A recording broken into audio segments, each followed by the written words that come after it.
What if your oldest pain is actually your gateway to freedom? There is a silence within us that is not silent. An old void that is not filled with words, promises, or achievements. A dark place hidden under layers of smiles, routine, apparent normality. But it's there and you know it.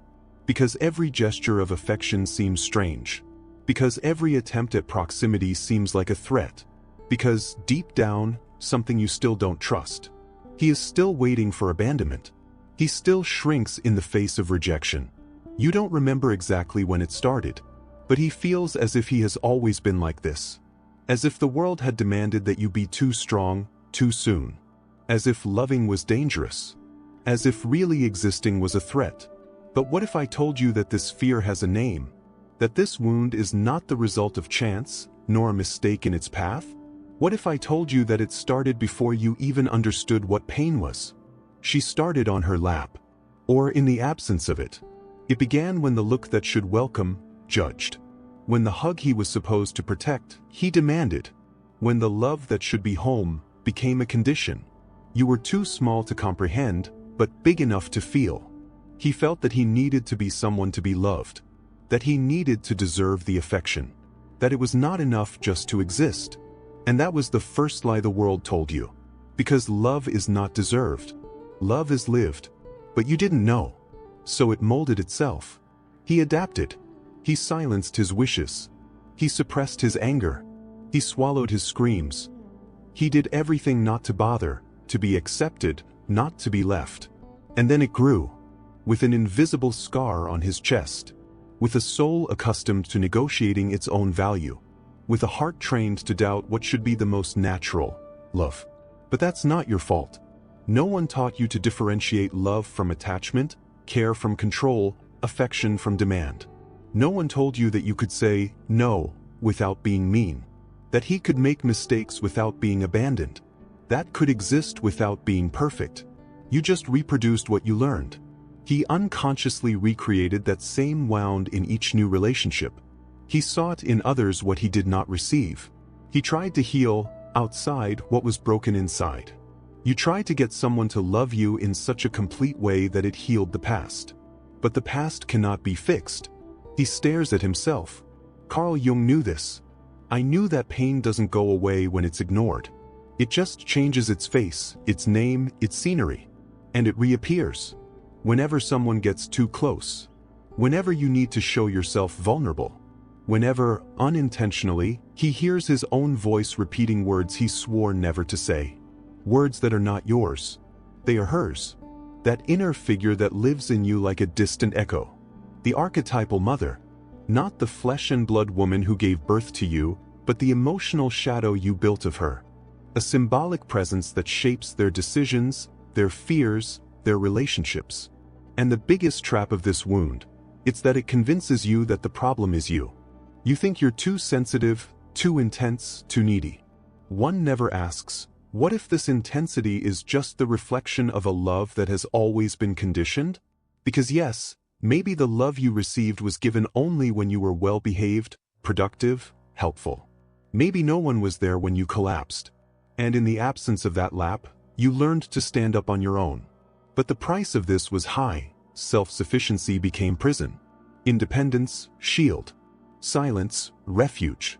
And now, even though you want to be seen, heard, loved, you hide. He thinks he needs to do everything right to deserve a little attention.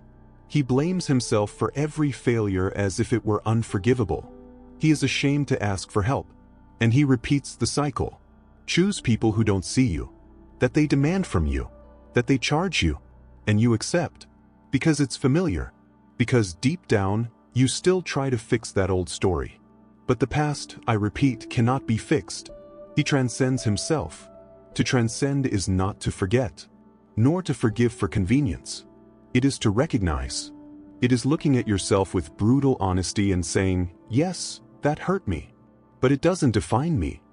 It is to understand that you are not the wounded child, but the adult who can welcome him. That he can finally do for her what no one else has done.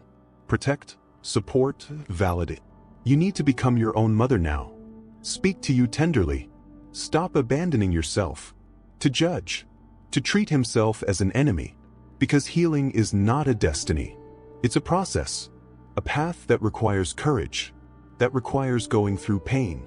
Sit it in front of you and ask, "What do you want to show me?" And she will show it. It will reveal the patterns that you repeat. The choices you make out of fear and not out of love. It will teach you that there is no freedom without responsibility. That there is no forgiveness without acceptance.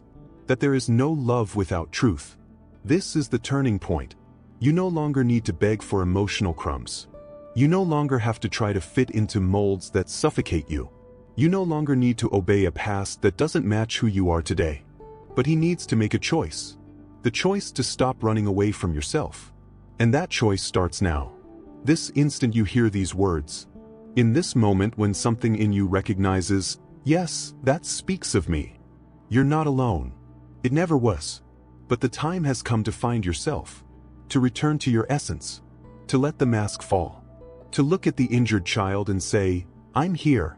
And this time, I'm not leaving. The wound is not your end. It is its beginning. It's the portal. The doorway to all that you can become. And when you cross, it won't be the same. You will be whole. The pain you avoid is the same one that keeps the piece of you that is still missing. Have you ever noticed how certain patterns repeat themselves in your life, as if they were scripts written by someone other than you? As if, even with new people, new places, new promises, the plot remained the same?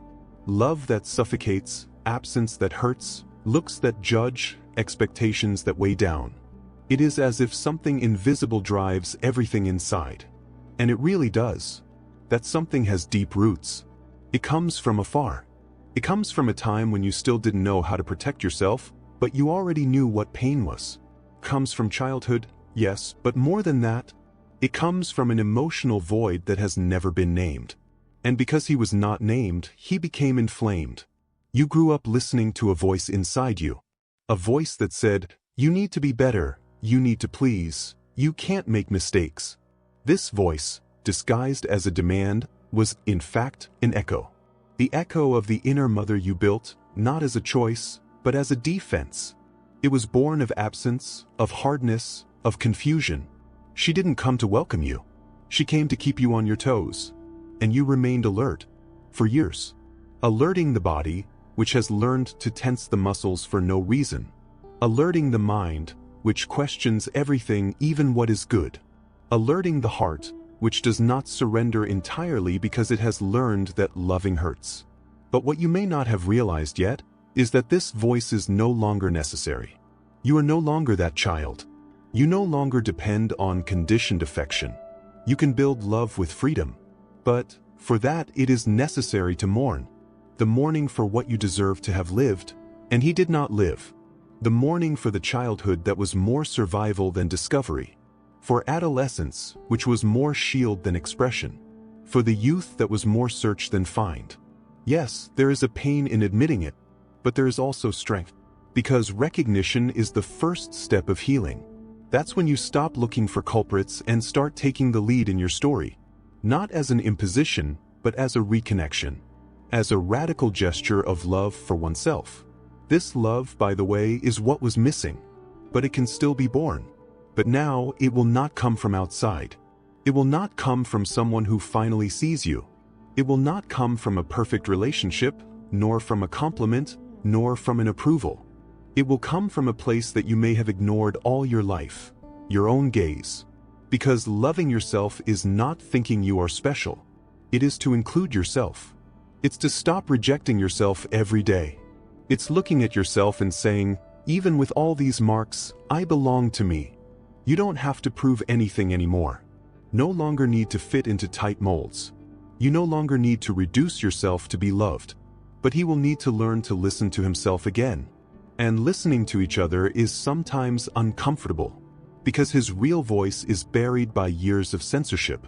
Years when you said, okay, when it hurt. Years in which he said, I don't care, when in fact he broke inside. Years when I said, I'm strong, when I just wanted to be held. And this is where healing begins to become possible. It starts when you decide not to run away anymore. When he accepts to revisit that dark room inside himself.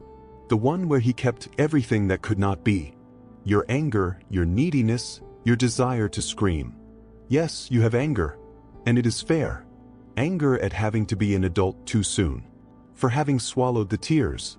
For not having had someone explain to you that love shouldn't hurt. Anger for having done everything right and yet not having been enough in the eyes of those who mattered most. But now you can give space to that anger. He can welcome it without fear of getting lost in it. Because anger, when recognized, transforms. It becomes strength. It becomes a limit. It becomes clarity. And you need it. You need to learn to say no. You need to learn to choose who stays. You need to learn to distance yourself from those who only know how to repeat their pain. Because as much as it hurts, it is necessary. It's not selfishness, it's emotional maturity. It is to understand that some relationships only feed the wound. That some companies only reinforce the idea that you need to sacrifice yourself to be loved. And you don't need that anymore. Really, it doesn't have to. Life is not all pain. Life can also be light. It can be calm. It could be home. But to live this, you need to make room. You need to empty yourself of what no longer serves you. He needs to release the version he created to protect himself. The one who laughs when she wants to cry. Who takes care of everyone, but forgets. Who lives full of tasks so as not to listen to her own heart. This version was necessary. She saved you. But now it limits you. And the good news is, you can choose differently. Not all at once. But one step at a time. One more step of listening. One more step of presence.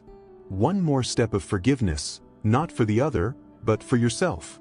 Forgiveness for having betrayed yourself. For having diminished himself. For having believed that I needed to be less to deserve more. And as you take these steps, you start to notice something subtle. You begin to realize that there is a new voice within you. A soft but firm voice. A voice that doesn't charge. That does not judge. Who just says, "You're doing fine." That voice is yours. It always has been. But it was hidden under so much noise. And now she comes back. And with it, hope returns. The hope that his story can be different. That your love can be whole. That your presence can be soft. That your heart can finally rest. Not because everything outside has changed, but because on the inside, you chose to free yourself. The most powerful moment of your life is the one when you choose to stop being who pain has taught you to be. Have you ever stopped to think? Who would you be if you hadn't learned to shrink? Who would you be if you hadn't had to adapt so much? Maybe this question hurts. Perhaps it brings an uncomfortable silence. But it is from this silence that the truth is born. Because inside of you there is a version that has never been allowed to flourish. A free version. Spontaneous. But that version was silenced too soon. And for so long that today you may not even know who you are without the masks. The problem is not the mask. The problem is when it sticks. When you get confused with it. When you start to believe that you are, in fact, that person who never feels too much, who always takes care of everything, who doesn't need anyone. And that's when you start to languish in silence. Because no one survives long away from you. And that's exactly what happens when you live to meet expectations that aren't yours. The maternal wound is not just pain. It is also a script. An invisible mold that dictates how you should love, trust, ask, give up. It's a map that always leads you to the same dead ends. And yet, you walk along it as if it were the only possible path. But it is not. It never was. The truth is, you can choose another path. But this choice requires courage. Because it means leaving behind the known. And the known, even if it hurts, comforts. It gives you an identity. He offers you excuses. It protects you from the new. And the new, by definition, is scary. Because being free requires responsibility. It requires self-knowledge. It requires letting go of the fantasy that someone will come to save you. No one will come. And this, contrary to what it seems, is not a sentence. It is a liberation. Because when you understand that you don't need to be saved, you start to rebuild yourself. It begins to look inward not as a battlefield, but as sacred territory. A place that deserves care, attention, respect. And that's where the healing deepens. It is no longer just understanding and becomes transformation. It stops being rational and touches the body, the gestures, the way you occupy the space. You start to walk differently, to speak more firmly, to choose more consciously. Not because he became someone else, but because he finally went back to being who he always was. But make no mistake, this process is not linear. There will be days when you will regress, days when you will doubt, days when you will want to go back to what you were, because it was easier to pretend than to feel. And that's okay. Stepping back is also part of the path. What cannot happen is to abandon yourself again. Because now you know. He knows that he does not need to explain himself to be worthy. That it doesn't have to be useful to be loved. That he does not need to beg for crumbs when he was born to live the banquet of presence. And that presence starts with the way you treat yourself. It starts with the way you embrace failures. In the way he responds to his own pain. With listening, not with criticism. This is the new mothering. Not the one that comes from outside, but the one you learn to offer yourself. That's when you become your own home. When he learns to support himself in the dark days. When he discovers that being alone is not absence, it is an encounter. Because, for the first time, you're not trying to run away from yourself. And in this encounter, you begin to perceive other truths. You realize that your relationships change when you change. That your choices become more honest. That your energy no longer disperses trying to be what you expect. Because now you are what you feel. And that's enough. But there is something more. Something even deeper. That's when you understand that your healing isn't just about you. It's about everyone who comes after. About the children you might have. About the friends who look up to you. About the loves you will live without repeating the same scripts. Because when you heal your wound, you interrupt a cycle. You become a turning point in the line of your ancestry. You become the link that chose differently. And that's big. This is sacred. But even this sacred needs ground. Of practice. Of discipline. Of presence. Because healing is not magic, it is daily. It's saying yes to yourself every day. Even when the voice of the past whispers that you can't. Even when the body still reacts as if love were a risk. Yes, your body also needs to be healed. Because he kept everything. Every silence, every fright, every absence. And he needs to relearn how to relax. To trust. Breathing without fear. So get moving. Tense. Breathe. Touch yourself with affection. Look at yourself with tenderness. Teach your body that it is no longer in danger. And when you do, something opens up. It's as if the layers start to fall off. Layers of pain, fear, rigidity. And underneath it all, you find yourself. With that glow that he always had. With that strength that he always carried. With that peace that seemed impossible. You don't have to carry the world anymore. You no longer need to be strong all the time. You can rest. You can feel it. You can just be. And being, in this world that taught us to perform, is the greatest act of revolution. It is not about overcoming pain. It is a matter of integrating it. To learn from it. To allow it to be part of your story, but not your destiny. Your story begins to change the instant you stop hiding. And now, at this very moment, something in you know. He knows he's ready. Which no longer fits in the old version. That it is no longer possible to live halfway. That you can no longer be satisfied with what you don't nurture. You didn't come into the world to survive in pieces. It came to bloom whole. And blooming hurts. It hurts to leave the earth, to break the shell, to face the light. But this is also where the miracle lies. In the birth of oneself. In the return to the essence. In the reunion with everything you were before the world tried to convince you otherwise. So, close your eyes. Take a deep breath. And feel it. Feel like you've already started. It doesn't matter where you are. If it is falling, rising, paralyzed. If you are silent or in tears. The important thing is that you are here. And to be here, present, awake, aware, it is already healing in itself. Now write if you want in the comments. I chose to free myself from the version that hurt me. Because from this moment on, you are no longer attached to what happened. You are free to create what can still be. That's it, changes everything. You don't have to rebuild yourself with the same pieces you used to survive. There is a point in the journey where everything seems to get mixed up. Where you have already understood the origin of your pain, you have already named the traumas, you have already looked inside, and yet he feels an emptiness. It's as if the wound had stopped hurting so much, but it had also taken away a part of you. You no longer recognize yourself in the old habits, but you have not yet found rest in the new ones. He is no longer where he was, but he has not yet reached where he wants to be. This place, it is the in-between. It is the desert. It's the vacuum between the pain that shaped you and the freedom you're still learning to inhabit. And this is one of the most dangerous moments of the process. Because here the temptation to return is born.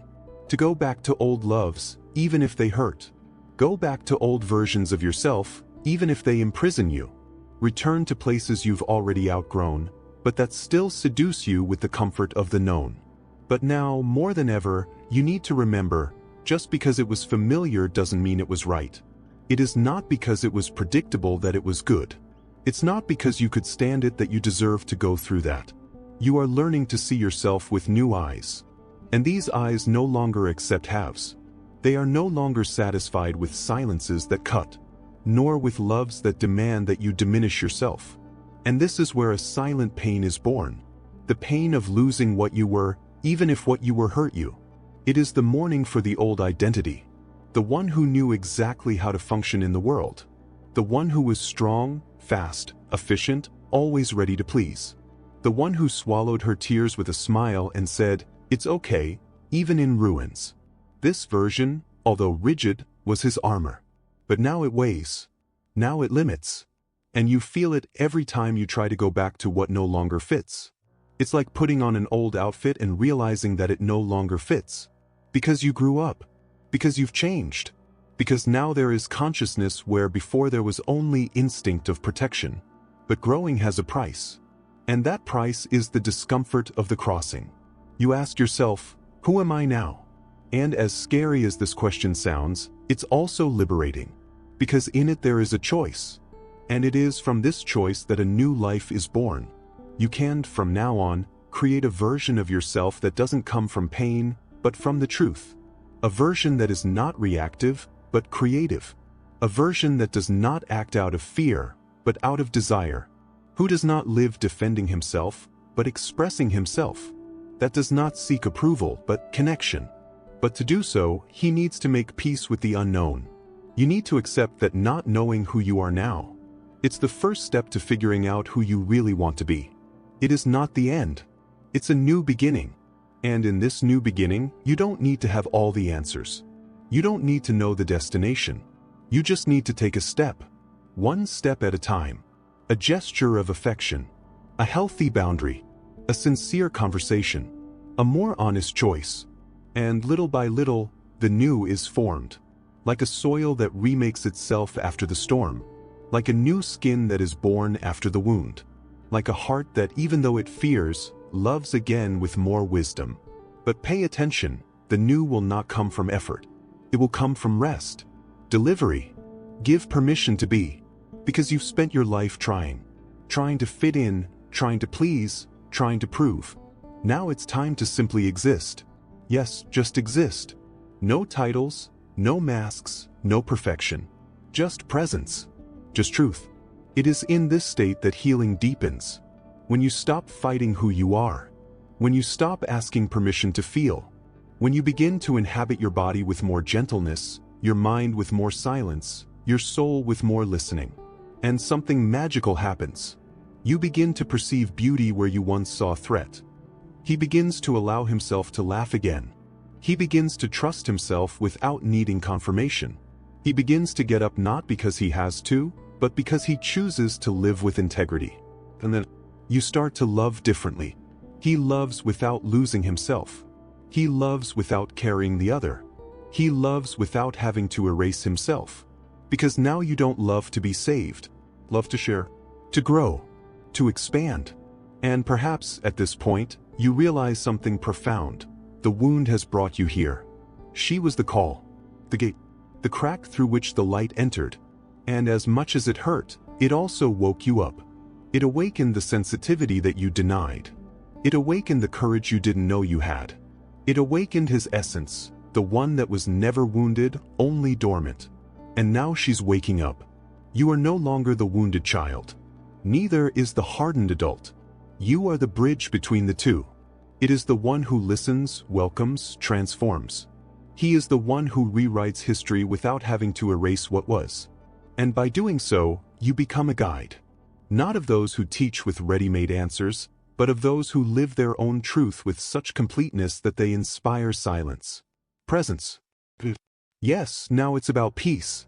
Not the peace that depends on control, but the peace that is born of acceptance. Accept that life was as it was, that the wounds hurt as they did, but now you're here, alive, ready, entire. And this wholeness is not the absence of pain. It is the presence of meaning. It is knowing that each scar has a story, and that each story has something to teach, and that you, despite everything, still choose to love. Choose to continue. Choose to be. Then breathe. Place your hand on your chest, and feel it. You've made it this far. And this is no small thing. That's all. Write in the comments if you like. I choose to live beyond my wound. Because now it's the beginning of everything.